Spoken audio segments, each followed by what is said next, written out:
Hello, everyone. Thank you so much for coming today. I am honored to be here to talk to you about business development and fundraising and relationship development. My name is Reika Mendoza. I'm Vice President of Business Development and Membership at CADCA, and I have been here roughly 10 years. And I have had, along with my amazing team, really just the pleasure of learning how to navigate and working with my team to navigate a number of partnerships that have really been very unique and have raised dollars for what we're doing at CADCA and what you guys are doing in the field. And we're just here to tell you a little bit about those and hopefully pass on some really great tips to you all for your fundraising goals and the things that you're doing in the field and the amazing work that you're doing every day to further your mission for your communities. So you'll just notice on the title slide, I've given this presentation a couple of times before, and we really called it Fundraising 101 or Take the Fear Out of Fundraising, which I think is a great title. But today I really sort of renamed this presentation, and you'll see that's the theme throughout, is business development is relationship development. And so that's really what we're going to talk about today. And I have a couple of takeaways for you guys today, so we'll touch on those, but I really want you to get into your mind that business development and fundraising, the goal is to make it mutually beneficial, so all parties are happy. And I hope I'm going to give you some tips today on how to do that. So today's objectives, what we're going to talk about is really, what is fundraising? We're going to talk about the types of partners that you can engage with that can support you monetarily, volunteers, in a number of other ways. So what types of partners? And we're going to go through pros and cons of each of these partnerships and really give you some tips for engagement that we hope will be helpful. And then we're going to talk about the partnership life cycle. The partnership life cycle is really just going to give you a framework so you can think strategically about sort of step by step, if you will. You'll see at the end of this presentation that I'm going to say, all of these rules, just work your leads and throw them all out. But this helps you with a little bit of a framework. It'll help you get started. And it helps you put sort of strategies to your fundraising and your revenue generation, if you will. So I wanted to just pull out a couple of definitions for you, just to start with. And you'll see this says, what is fundraising and why do you need it? So real quick, you guys can read this definition, but fundraising, also known as development, right, is the process of gathering voluntary contributions of money or other resources by requesting donations from individuals, businesses, charitable foundations, or government agencies. And we're going to go over all of those in this presentation. I also pulled the definition for partnerships. Partnerships is an arrangement where parties, known as partners, cooperate to advance their mutual interests. And I really want that to stick with you, because I don't want you to ever let the fact that you are asking for dollars to intimidate you.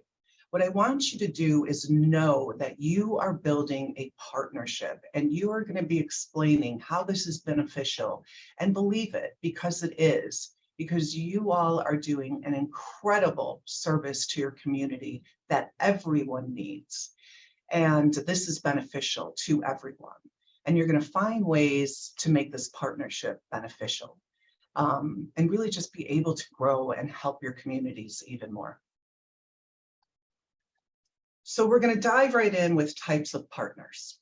So we're going to start with individuals / members. And so we're going to talk a little bit about what does that mean. So individuals, they give individual donations. They donate to special events. They are fantastic for reaching through like outlets like social media or word of mouth. They also become volunteers. They also bring other people in to the organization, and they also can become your members. They really are great for spreading word of mouth about your organization, one person at a time. So the pros of working with individuals is it includes everyone. Everyone is a prospect. They can make introductions. Everyone knows someone, and nothing is better than someone else sort of vouching for you and vouching for the work that you do. And so they are fantastic at opening doors and bringing a friend. And so they make great introductions. Between volunteering and monetary, you can make many different asks. Like I said, they're fantastic at volunteering, and they're also fantastic at donating. So you have both of those covered, and individuals are great at doing both of those. And it's a great use of social media, and it's a great way to get your personal branding out by passing it along. So what are the cons? Individuals are smaller amounts of money, right? It's a lot of people coming together to give smaller amounts of dollars. So it takes a lot of labor to grow into a large movement. So it's important. It is a low-hanging fruit. Everybody knows an individual who may support your organization, but it's long-term. You're always going to be working that, and you're always going to be asking your individual friends to help you bring in new friends. So again, takes a lot of labor, small amounts of money, and a lot of people add up. And it's long-term. So you want to be thinking about your partnerships with individuals as long-term. The second type that we're going to talk about is business and corporate. We just call this industry. Small businesses, because you are in the community, small businesses are really open to you. Other businesses who work and live in the community and care about the community is really one of your first focuses. They care about community causes. They know often that getting involved in the community and working with the community is beneficial for their business. You can work with them together to build mutually beneficial projects, to create mutually beneficial special events in your community. And they are a great resource for things like that. So pros, just like we talked about, they have a community connection. They have access to more dollars than your individual donors, typically, and in most cases. You can make these partnerships together, and you can make them mutually beneficial. So you can offer exposure at your events. You can put logos on your newsletters. You can do a campaign together where, donating to your community coalition helps out the local business in some way, and vice versa. These campaigns you can create together so that they're good for both of you. And so you get to be really creative when you're engaging with your local businesses and your small businesses in your community. The cons on this is corporate business.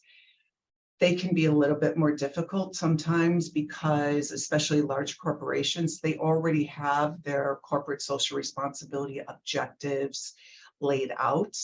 So you are going to have to find larger corporations that are, looking to get involved specifically around the issue of substance misuse or youth, or whatever it is that your community coalition is really focused on. If you have that, if you can make that case, you're going to do a much better job of getting in and getting a connection, because again, that will satisfy what their corporate social responsibility goals are.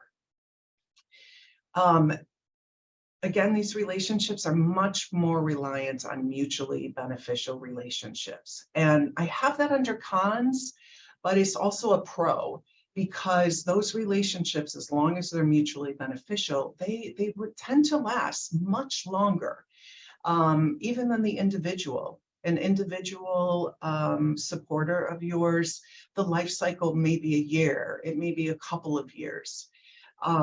However, your business relationships, they really can last many, many years. And typically, again, even if you find a way to make them mutually beneficial, which we're gonna talk about that. There's a high communication back and forth. You know, you want to be having regular communications with your business partners. They're very busy. And so you want to make sure you're sending updates on a regular basis so that they always know what is going on and they always feel good about the relationship that they have with you. Again, and we're gonna talk about that in a little bit. So the next partner that we're going to talk about are charitable foundations and governments. And these always come in forms of grants. They are very specific. They are going to care about specific projects that they want to see carried out in the community, but they will be about community causes. Sometimes they'll donate to your events. A lot of times they won't, but sometimes they will. You are going to have to pull these grants. You're going to have to be searching for these grants. You're going to have to pull them. You're going to have a team or more than one person actually reading the grant together. So you all come up together with what it is and how you're going to satisfy those grants. So some of the pros, again, community coalition, they have the money. They have exactly how much money they're funding. They have a proposal. You write this, it's very specific. It's follow the rules, write it, make a great case, send it off, and you have just as good of a chance as anyone of getting your community funded. They can often be multi-year, and they often are multi-year, which is fantastic. And they can introduce you to other partners once you get a grant with them. And they love to fund projects that are sustainable. So if you have an idea, or if your community is doing something really well that you want to build, and you can show that after the dollars they help you with, that you can continue to sustain this work in the community, they love that. They love to fund projects that are sustainable. So the cons, they're often very strict guidelines. Sometimes they even have no unsolicited proposals. Sometimes you need an introduction, and they can be very competitive. The requests are low communication. So you really have to make sure that a lot of times they have information sessions. You want to make sure that you're going to those. They really have to make it fair. So it's a lot of low communication, and they try to communicate the same questions to everyone. So everyone has a fair shot of getting these grants. The work is very specific, and the funding can be restrictive, where you really, you know, as opposed to your individual donations or your business partnerships, a lot of that funding you can use for, you know, general operating. These grants can often be very restrictive in their funding, and you can use that only for the labor and only to carry out the project that you're working on. So we talked about partners. We talked about the pros and the cons and some tips. So how do you start? You know, okay, this is great info. Okay, I think I understand what you're telling me about the partners, but how do I start this? So this is what we love to call kind of the partnership relationship cycle. And we're going to go over each of these 5 categories. And I think this just kind of helps you put it into a step-by-step framework. And you're going to see as you start carrying out your work that There's not a lot of rules and you're going to do a lot of different things differently. But I think this just sort of helps give a great framework. So the partner relationship cycle starts with identification. You want to start saying, who are the people I know? Who are the opportunities? Who has potential? Who's interested in what I'm doing? That might have a conversation and might support us in some way and support our work. And that's your list. You are creating a list. Think of everybody you know and start putting them on a list. And then you're starting to look at your list, okay? And your list is, what do they look like and who is on it? And that's really identification. Then you have qualification. And this is who really has the potential to quickly become a supporter. And when I say quickly in this, we're going to talk a little bit more about short-term goals versus long-term goals. But qualification really is talking about, where are you starting? Where has your most potential? Where do you see synergy? And that's going to be a big word that we talk about, but you're qualifying your leads. Cultivation. Now, this is going to be, how do you make contact and how do you start building that relationship? And we're going to talk about ways to do that. And there's a bunch of different ways, but we need to think about that. How are you cultivating that relationship and how are you building it? And how are you bringing people in to get them to care about the work that you're doing as well? Because, chances are they already do. They need to see it in action. They need to see your outcomes. They need to see the effect, and they need to see that you need support. And if you can make that case, and that it's good for them as well. And when you make that case, people are going to be willing to step up. Solicitation. So this is different from cultivation. And cultivation is not where you're making your ask. That is where solicitation comes in. And we're going to talk about that in a little bit. And we're going to talk about the timing of that. And then stewardship. I can't say it enough that stewardship is really where you build your reputation. When you are bringing in a partner or bringing in an individual and you are creating that relationship, when you guys agree together that you're going to work on something, stewardship is really maybe the most important of the partnership life cycle. Your reputation lies on the agreement that you made together and how are you carrying this out. And this is where you build your reputation. So it's really important. And your stewardship and your reputation is the thing that brings you right back into the partnership life cycle. So while we have this written on this slide, very, one step after another, it's actually much more of a circle and it continues to rotate. So we start with identification. The first thing you really need to do is create what's called your elevator speech. Who are you and what do you stand for? And I know you guys have heard this so many times, but it really is. You need to be able to explain, if you met someone in an elevator, who are you, what do you do, and what is the impact, and why should they care?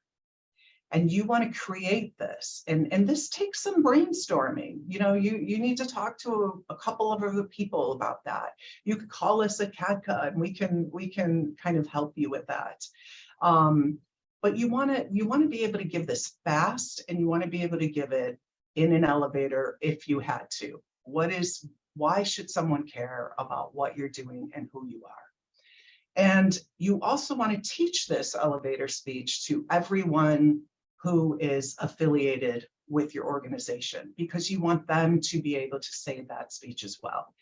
Who are you and what are you working on? What do you do and why should someone care about this? And so you start with who you know. We talked about this before in identification. Start with who you know. This is your current prospect list. And You don't have to have a fancy database to keep track of all of your contacts. I mean, if you had to, you could start this on an Excel spreadsheet. There's a ton of tools. There's Monday.com. You could take a look at that. It's a free resource. These are ways that you can just keep track of your prospect lists. And that's what you just want to start with. Keep track of your prospect list. Name, address, phone number, their social media profiles, really, and then your contact with them.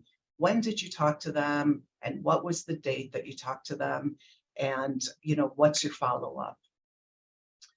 You want to get a business card from every person you meet, and you want to pass one out to them. And I say business card, but that could be just your social media, exchanging social media platforms, right? Whatever it is that you do where you add people and you connect through, you want to make those connections. And those are the easiest things to do, right? Because they become your future prospect lists. And these really have value. So we talked about that, making that future prospect list, that becomes your database, places that you can connect with people, community events, conferences that other people are having that you can go to network, online networking. We've been in such a time right now, right, where a lot of our connection is virtual.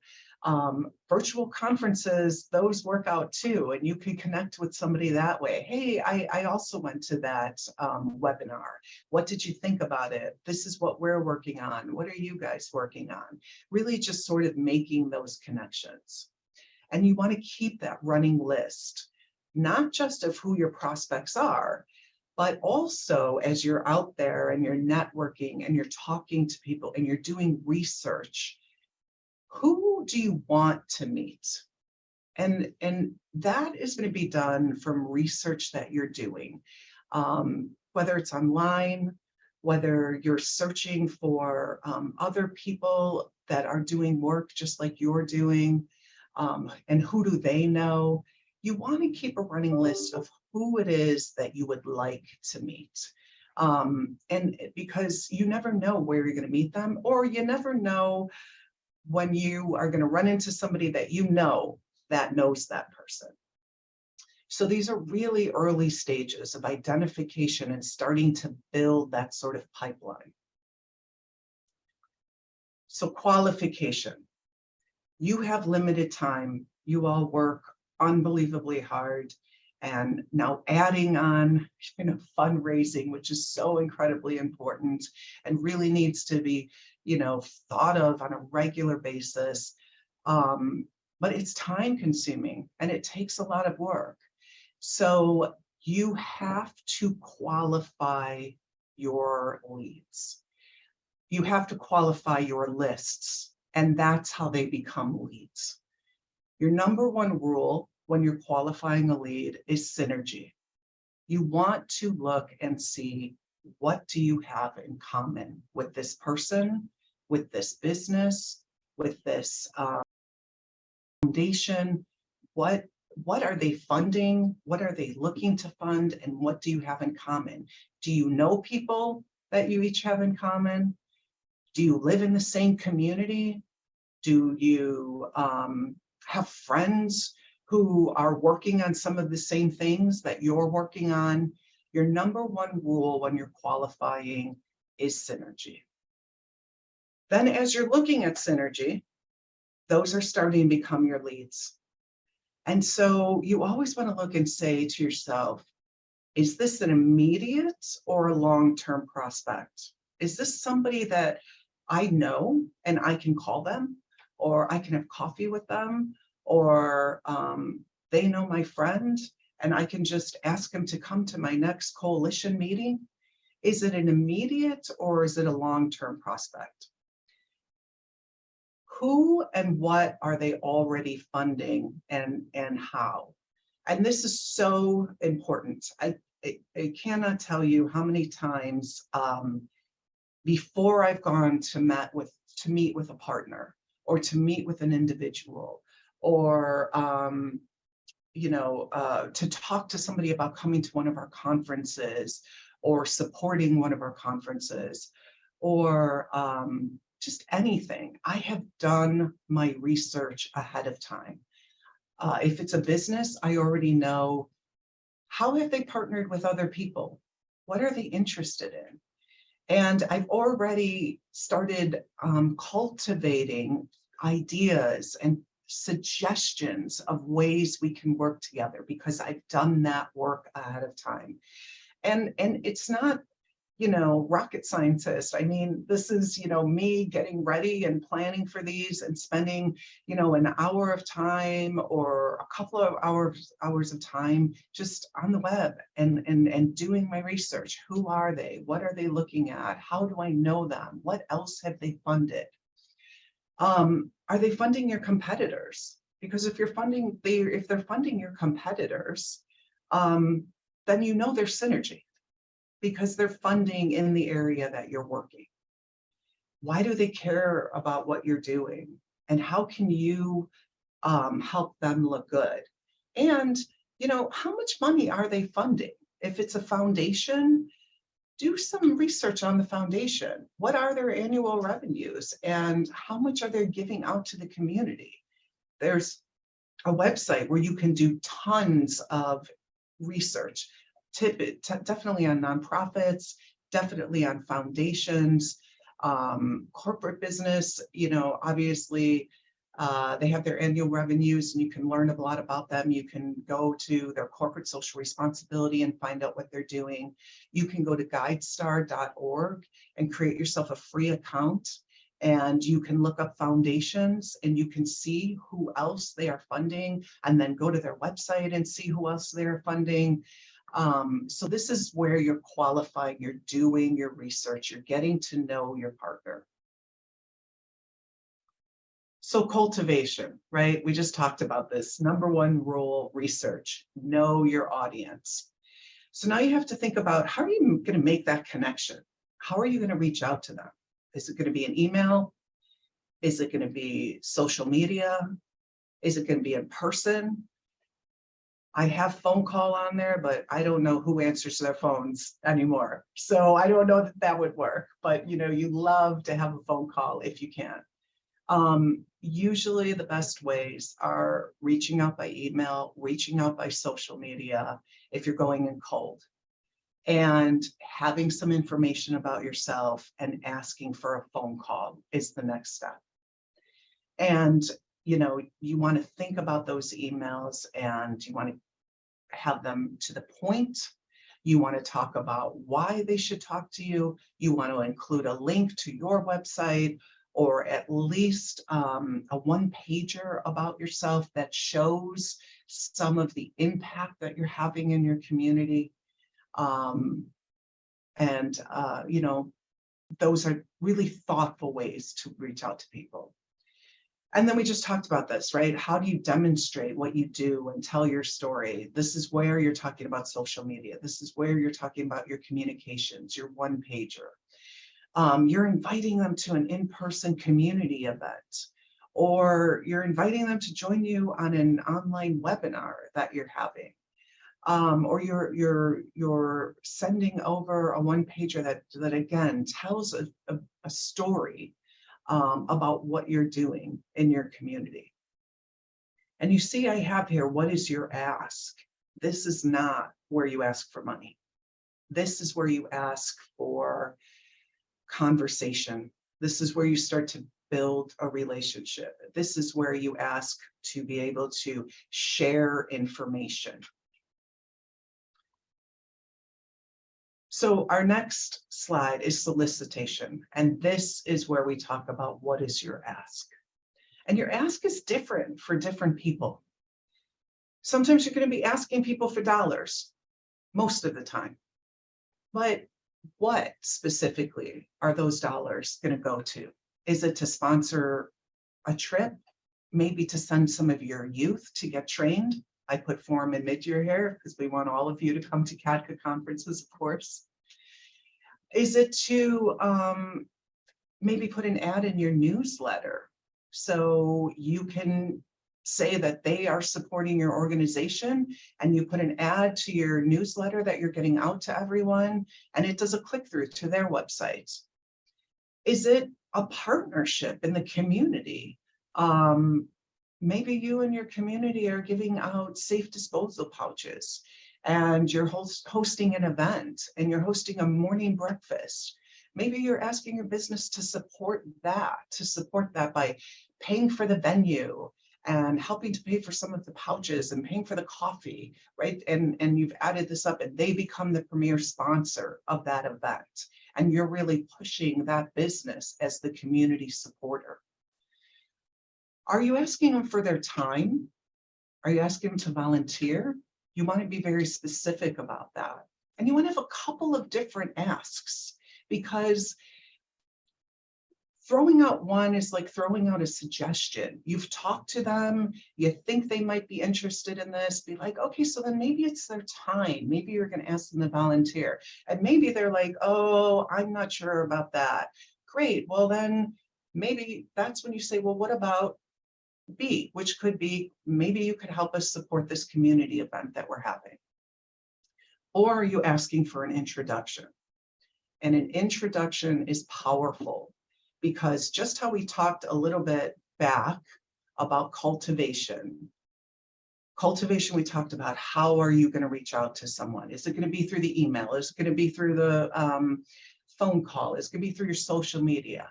Nothing has a better return on asks or getting it than getting an in-person introduction.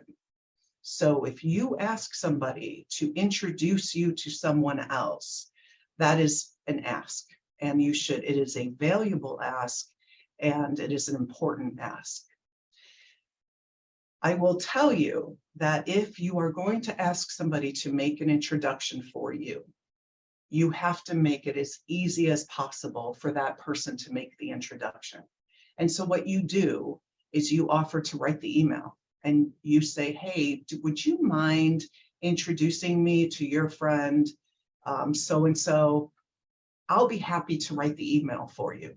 And you write up the email of everything you want to say, and you forward it to your contact, and you make it very easy for them to take a look at it, make any edits that make them comfortable, and then just send it on over. You are going to tell your story better than anyone is.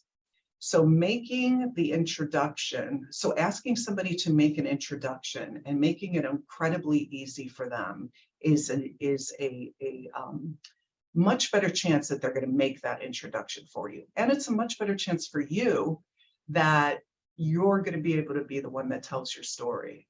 And people are really generous about that, and particularly generous if you make it very easy for them.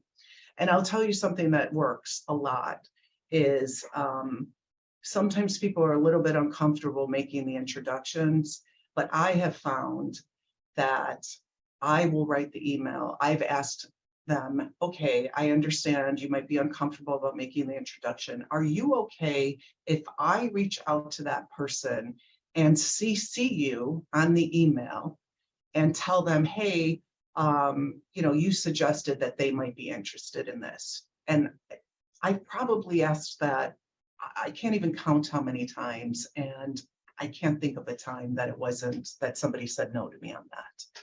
So make it very easy for them to give up sort of their contacts, and make it very safe, and make them know that you respect their relationship with that person, and that you are grateful for that introduction, and that you're going to do only what makes them comfortable to give you that introduction. So we talked more, right? The more the ask is about a partnership, the longer it has a chance of lasting. So again, we talked about this a lot as a theme. Mutually beneficial. Describe other partnerships. People love to hear about what you're doing with other people. And, I do this all the time. Oh, we're working with XYZ on this. We're working with XYZ on that. People love it. They want to know that they're in good company.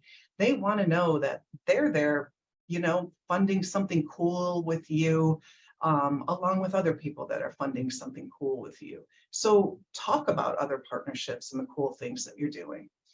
And really always have an ask in your back pocket. And I should say, always have a couple different asks, but every once in a while, you're going to be in that elevator and you're going to be giving that elevator pitch, and somebody's going to say, oh, great, how can I help? And you're going to be, Rachel just told me we don't get to that part for another four conversations. But every once in a while, people are just going to be like, hey, how can I help? And so you want to have an answer for that right away. And so maybe that's it'd be great if you came to a community event, or, well, we're raising money for XYZ, a community event that we're having next month, and we really could use, we're $2,000 shy of our goal. Okay, especially when someone says to you, how can I help? That is when you make your ask. And so always have something that's easy to do for them in your back pocket. So finally, we said we would talk about this stewardship. So individuals, a lot of times they give on an annual basis. And that's when they hear from us, on an annual basis. So they should hear from you more than that. And it shouldn't be for an ask every time. So whether it's the newsletter, whether it's a personal email, where it's not asking for anything, but just saying thank you, inviting them to something, individuals should hear from you more than once a year. Your relationships are your reputation. And we talked a little bit about this, right? That partners refer other partners.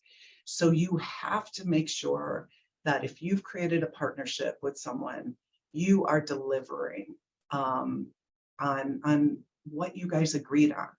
And I will tell you that I've had so many partnerships that we've agreed together what we're going to carry out. And, we wrote it up for 12 months. And through that 12 months, those partnerships have gone in a completely different direction. And that's okay. The communication is going to be key. The communication with your partners is going to be key. If it goes in a completely other direction and you're good with that direction and they're good with the direction and it helps you and it helps your community, go in the other direction. Be flexible, because it really works out. And that is how you really develop a relationship. And that is going to be the things that renew your partnership in another year from that. Communication is key. You will have some, partners who, we're all busy, right? We're just all so busy. And you're going to have some partners who are just very busy. And they're going to miss the calls that you have scheduled, or they're not going to be able to take the time to kind of talk through the deliverables about what you're doing. That is okay. Continue on your work and continue to give them updates. If they're missing a call, no problem. Sorry, I missed your call. I just thought I'd give you an email update. They'll appreciate that. And they're going to appreciate those updates. And they're going to appreciate those updates knowing that they didn't ask for them, but you still cared enough to keep them in the loop because they are your partner and they are your friend. And you both care about your community and the work that you're doing. And anybody that gives you money should know that you take so seriously your responsibility to be a good steward with those dollars. And so this is really, really important.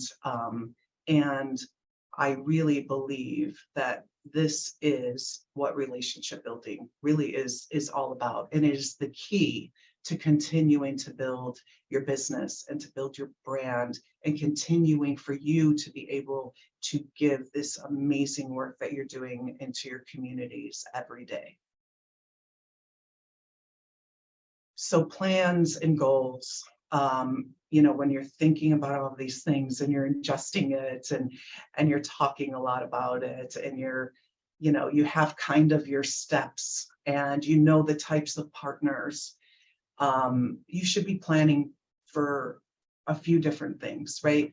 You should be planning for immediate, right? You should be looking at, what are your goals for the year? What are you trying to accomplish in the next 12 months? Who are you trying to build? Are you going to work on your individuals during that time and have a goal to visit 6 business partners in the community and develop a partnership with 2 of them? That is a great 12-month plan. And then you should have, I would say, a 3-month plan.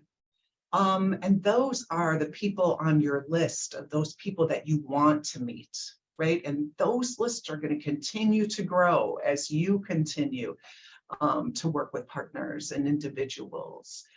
And so you want to always sort of have those thoughts, immediate and long-term prospects. And you want to have those for prospects, and you want to have those for funding goals. And you want to go for that low-hanging fruit. It's there. Those are your wins that you're going to get immediately. And those wins turn into more wins. And the immediate wins turn into long-term wins. So you want to look for those low-hanging fruit. What can you go for and what can you kind of work on now versus what are you going to work on in the future? So we're just going to close right now with some tips, right? Research, so much research, conferences, community events, building and replenishing your pipeline, right? It's not a one and done. This is something you just continue to do. And it takes a long time, but it takes a long time only when you look back and you say, wow, I started with, 20 individuals and 1 community partner. And that is sort of rolled because I've continued my work. And 5 years later, look at the growth that I've had in that. And you're always going to have attrition. So just know that some of your partners, we talked about that earlier, you always are going to have to build that pipeline because, again, your goal is to sort of fill up that sink faster than it's draining. What is the best use of your limited time? And that is something that is just so important. You guys are doing just such incredible work in the communities. And this is another thing that you're trying to do and you're trying to find time for. So you really have to examine what is the best use of your time. I mean, your long-term goal may be to go for the corporation that's headquartered in your community.